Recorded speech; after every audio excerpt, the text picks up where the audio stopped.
Guarantee है ये सरकार गिर जाएगी जी, लेकिन लोगों ने उसे पप्पू बना दिया। ये जो विपक्ष कह रहा है कि मैं इस बार बहुत मजबूत में हूँ, फटाफट खटाखट सटासट पानी पिला दिया है बीजेपी को, जदयू वाले को, बीजेपी वाले को, और सारे प्रवक्ता का कंठ सूख रहा है जवाब देते देते। बेचारा कह रहे हैं, आपको पैसा उसा दिया है क्या? अब बता रहे हैं कि अभी 40 डिग्री आज का पारा था बिहार में खास तौर पे बता दूं पटना में, और इस गर्मी में सियासत हलचल भी बहुत गर्म लग रही है। आपको पता है कि मोदी के सरकार में अभी बहुत सारे मंत्री बने हैं, बिहार से भी 8 मंत्री हैं, कैबिनेट से लेकर के राज्य मंत्री तक।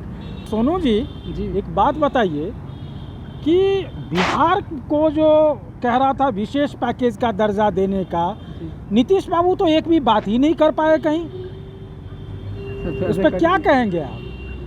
अरे प्रधानमंत्री से मांग करना चाहिए कि नहीं करना चाहिए? यहाँ देख रहे हैं कि पूरा तेजस्वी जी जो है सो बम पर बम फोड़ रहे हैं, बातों का बम, और घेर रहे हैं जदयू वाले को, बीजेपी वाले को, और सारे प्रवक्ता का कंठ सूख रहा है जवाब देते देते।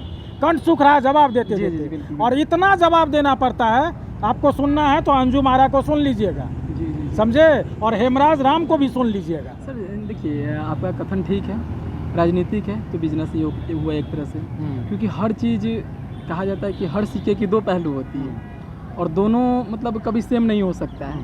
तो सेम कंडीशन ऐसा ही है।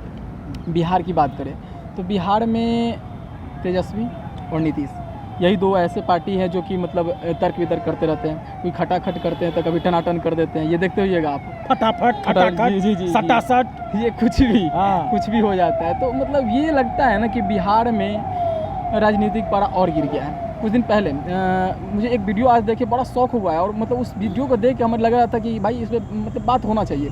एक वीडियो था जो कि बिहार में आए हुए थे राहुल गांधी, और राहुल गांधी वहाँ पे समर्थन कर रहे हैं, हाय कर रहे हैं, ये गिर गया, टूट गया, स्टेज ही टूट गया सर। हाँ स्टेज ही टूट गया। अब बेचारा शर्म के मामले में क्या कहें, शर्म ऐसे कहा जाता है पप्पू, मतलब राहुल गांधी को पप्पू कहा जाता है। तो मुझे मतलब उस बात से हमको विडंबना भी हुआ, और बेचारा वो अब इतना अपने आप को परिपूर्ण कर लिया है, वो हंसी के पात्र न बनते हुए उसने संबोधन स्वीकार किया कि भाई हम कोई बात नहीं, टूटा है तो सबकी ज़िंदगी में होता है ना, कुछ भी हो सकता है, राजनीतिक है। और वहाँ पे लोग पहुँचे हुए थे तो कुछ गलती रह गया होगा कि कोई भी सेक्टर के अनुसार टूट गया होगा, लेकिन वहाँ पे भी हिम्मत नहीं हारा है राहुल गांधी ने। ये बहुत बड़ा परिणाम इस राजनीति का कह सकते हैं आप। सच में। जी, क्योंकि मान लेते हैं इतना बेचारा जो सह सकता है, जो इतना मतलब कहा जाता है कि चांदी के चमक से लेकर पैदा लिया हुआ है उस इंसान को, वो क्या जानने गया आलू और टमाटर में क्या हाल होता है। लेकिन आपको इस बार नहीं लगा, इस बार के चुनाव में ये नहीं लगा कि पानी पिला दिया है एनडीए को? सारांश मेरा यही सारांश था मेरा कि वो बंदा सब कुछ जानता है, लेकिन लोगों ने उसे पप्पू बना दिया। लेकिन वहाँ स्टेज पे जाने के बाद उसको भी ये भी पता था कि भाई किसी मानव का गलती हो सकता है या कुछ ना कुछ सेक्टर हो सकता है, लेकिन हमें झुकना नहीं है यहाँ पे। हम यहाँ पे डगमगाएंगे नहीं। और बेचारा शांतिपूर्ण तरीके से निकला, और शांतिपूर्ण तरीके से बार जो आप बेचारा कह रहे हैं, आपको पैसा उसा दिया है क्या? नहीं, बेचारा कहने का मतलब सहानुभूति किस चीज़ की है पप्पू से? हाँ, हमें इस चीज़ से है ना, वो बंदा काम कर रहा है, वो यात्रा किया और वो अभी थक नहीं रहा है, ना हार रहा है, लड़ते जा रहा है। तेजस्वी का जो कमर टूट गया सो क्या करिएगा? वही ना है, दोनों तो तेजस्वी के बारे में नहीं कह सकते हैं, लेकिन राहुल गांधी के बारे में हम कहेंगे जरूर, क्योंकि वो बंदा काम कर रहा है और अपने अंदर से सोच रहा है, क्योंकि वो पॉलिटिशियन है, सच में वास्तव में पॉलिटिशियन है। और एक तरफ देखा जाए चिराग पासवान की बात मैं करूँ, तेजस्वी की बात मैं छोड़ना चाहता हूँ, चिराग पासवान की बात करना चाहता हूँ। 5 सीट में 5 सीट जीत कर गया है वो, एक कम बड़ी बात नहीं है। ये तो बहुत बड़ी बात है। बहुत बड़ी बात। एक युवा, और मतलब वो अपने पिता का लाज बचा लिया, और पिता का लाज तो छोड़ दीजिए, वो अपने पूरे राजनीतिक कैरियर को कंट्रोल कर लिया। जी, आप ये कह सकते हैं। और जनता भी उसको खुलकर सपोर्ट किया। बिल्कुल। कल देखिए ना, कल रात को ट्वीट हुआ था एक, जो कि पप्पू, ये है ना पप्पू पारस, क्या नाम है उसका, पशुपति पारस। जी, पशुपति पारस, जो कि चिराग के चाचा। वो चाचा अपने भतीजा को बोला कि बड़ा बेटा तुम हो, तुम बड़ा बेटा हो और तुम ऐसे ही तरक्की करो, और जिस तरह से केंद्र में जाकर तुमने अपना मंत्री पद लिया है उससे मैं आशा करता हूँ कि तुम आगे और बढ़ो। पहले कुछ दिन पहले राजनीति में विवाद चल रहा था कि भाई पशुपति पारस को टिकट मिलना चाहिए, तो चिराग पासवान को टिकट मिलना चाहिए, लेकिन हालांकि पशुपति पारस को नहीं मिला, चिराग पासवान को वही मिल गया, तो बेचारा वो निकाल लिया बाजी। उन्हें भी पता था चिराग पासवान को कि पशुपति पारस कुछ नहीं कर पाएंगे, उनको उतना मतलब वो हाल फिलहाल में मतलब नए की युवा के लड़का है, हमें पता है किस तरह से इसको हैंडल करना है। वो ये आप तो देखते हो फिल्म भी इंडस्ट्री में भी था वो, हाँ, वो तो था। अभी बात ये एक बहुत अहम बात हो रही है कि अभी विपक्ष कह रहा है कि मैं बहुत मजबूत हूँ, तो इसकी मजबूती लेकर के देश की राजनीति पे क्या हलचल होगा और जनता के लिए क्या प्रॉफिट होगा, ये जो विपक्ष कह रहा है कि मैं इस बार बहुत मजबूत में हूँ, आपको क्या लगता है? एकदम कम शब्दों में मुझे बताइए तो ज़रा। कहा जाता है आज ही हम लोग गए हुए थे जदयू कार्यालय में, तो देखे हैं हिमराज राम था और एक प्रवक्ता थी, क्या नाम था उनका, अंजुम आला।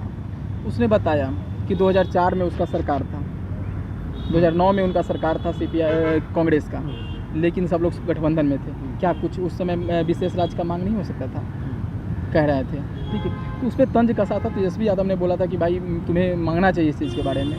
तो गए हैं, नीतीश कुमार गए हैं, वहाँ पे बात रखेंगे और क्या कुछ होता है वो तो निकल कर सबके सामने नहीं आएगा। लोगों को ये है कि अब कब बात रखेंगे, अब तो मंत्रिमंडल का विस्तार हो गया। अच्छा, एक बात नीतीश कुमार के बात से याद आई कि पता चल रहा था कि नीतीश जी को रेल मंत्री बनाएंगे, ऐसा पता चल रहा था, या कृषि रखेंगे वो अपने में। ये सब का तो चर्चा ही नहीं हुआ मंत्रिमंडल में। खैर वो भी जाने दीजिए। मैं कह रहा था विपक्ष वो जो कह रहा है बहुत मजबूत में है, तो क्या होगी इस बार की राजनीति में उनकी मजबूती का क्या प्रभाव होगा? दिलचस्प तो आएगी ही ना। अगर विपक्ष मजबूत होता है उससे साफ लगता है, इसे एक मतलब होता है ना पलड़ा सर, देखते होइएगा कभी तराजू और ये एक साइड में मतलब अगर सेम रहता है तो उसको डर रहता है कि भाई हम इधर ना चले जाएं, न जाए, ठीक है। इसलिए सत्ता को दोनों एकदम मजबूती के साथ पकड़ के इस बार बागडोर के साथ काम होगा। राजनीतिक से उठ धर्म और जो ये जाति और धर्म की राजनीति चल रहा था वो उठ के काम होगा इस बार 5 साल में देखिएगा बहुत कुछ होना है। और ये नज़र टिका के आप रखिए जनतागण, मैं चाहता हूँ दर्शक से ये कहना चाहता हूँ कि वो लोग नज़र टिका के रखें और हम लोग हर चीज़ पे जिक्र करेंगे, जैसे आज हमने किया इस चीज़ को लेकर, ठीक है। कल क्या परिणाम रहेगा उसको लेकर भी हम लोग जिक्र हमेशा करते रहेंगे। बस यही हम आज के लिए इतना ही कहना चाहते हैं सर कि इस बार राजनीतिक में पलड़ा दोनों तरफ का एकदम भारी है और कांटे का टक्कर था, उसमें देखा ही आपने। और सारे जगह का मूड है कि कुछ बदलाव होना, तो बदलाव अभी हुआ नहीं है, लेकिन अब कम से कम काम में बदलाव नहीं हुआ तो गारंटी है ये सरकार गिर जाएगी। सरकार गिर जाएगी जी। सरकार गिरने की बात अंदेशा है आपको? बिल्कुल, अगर काम नहीं करेगी तो, क्योंकि नीतीश काम नहीं करेगी तो कोई भी सरकार गिर जाएगी। नहीं, पहले ये था कि धर्म के नाम पे कुछ दिन तक आप लूट सकते हैं ना, किसी को कम से कम खोखला करना है, धीरे धीरे खोखला कीजिएगा। नहीं, ऐसा नहीं है। नहीं सरकार, ये कहने का मतलब ये है कि धर्म की राजनीति और जाति की राजनीति ज़्यादा दिन तक चलने वाली नहीं थी और इसको लेकर लोगों ने सोचा। और जैसे यूपी में आप देख सकते हैं सरकार जो कि सरकार में कितना सीट लाया वो खुद देखते हैं। बहुत परिवर्तन आया है यूपी में तो पानी पिला दिया है बीजेपी को। उसमें एक नेता का बयान भी देखे हुए थे हमने कि नीतीश कुमार की योगी आदित्यनाथ की जो कुर्सी है वो खतरे में है। अच्छा, अब ये बताइए कि आगामी विधानसभा चुनाव है बिहार में जी, आपको क्या लगता है इस बार नीतीश कुमार की सरकार की तेजस्वी की सरकार?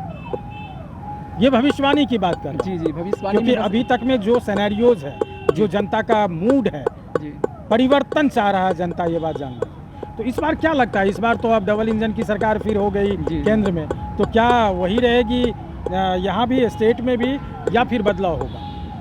इस पे कम शब्दों में बात करिए। इस पर चर्चा करने की आवश्यकता अभी नहीं है।